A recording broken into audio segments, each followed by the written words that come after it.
अरे मैया धारे आंगनावा में चांद सूरज के जोत। अरे मैया धारे आंगनावा में चांद सूरज के जोत।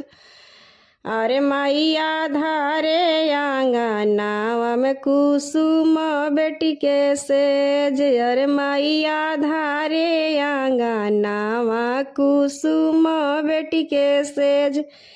अरे मैया गैल कुंदन दुल्हा सो गैले सेज। अरे मैया गैल कुंदन दुल्हा सो गैले सेज। अरे अरे भैया हो विकास भैया पकड़ पकड़ चोर।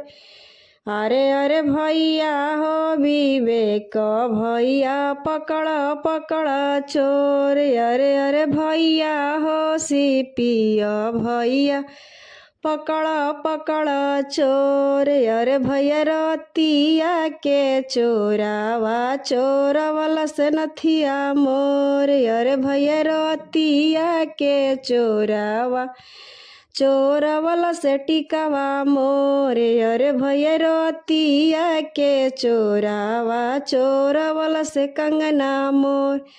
अरे अरे बहिनी हो कुसुम बहिनी नखड़ा कर थोड़े। अरे अरे बहिनी हो कुसुम बहिनी नखड़ा कर थोड़े। अरे बहिनी रतिया के चोरावा कुंदन जीजा मोर। अरे बहनी रतिया के चोरावा कुंदन जीजा मोर।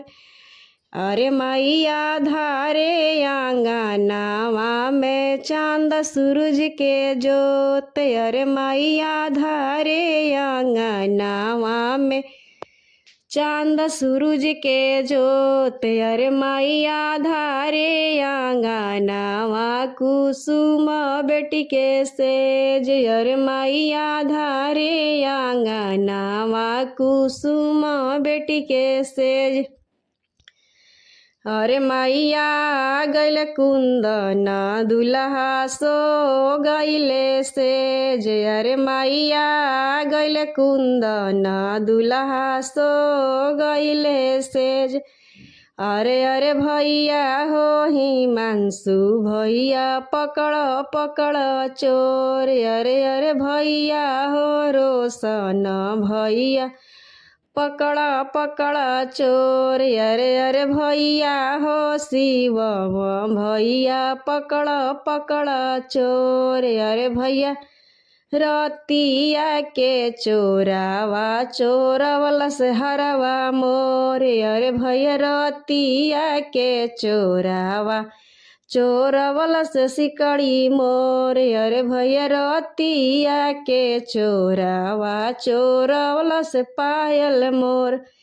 अरे अरे बहिनया हो कुसुम बहिना नखड़ा कर थोड़े। अरे अरे बहिना हो कुसुम बहिनी नखड़ा कर थोड़े। अरे बहिनी रतिया के चोरावा कुंदन जीजा मोर। अरे बहिनी रतिया के चोरावा कुंदन जीजा मोर।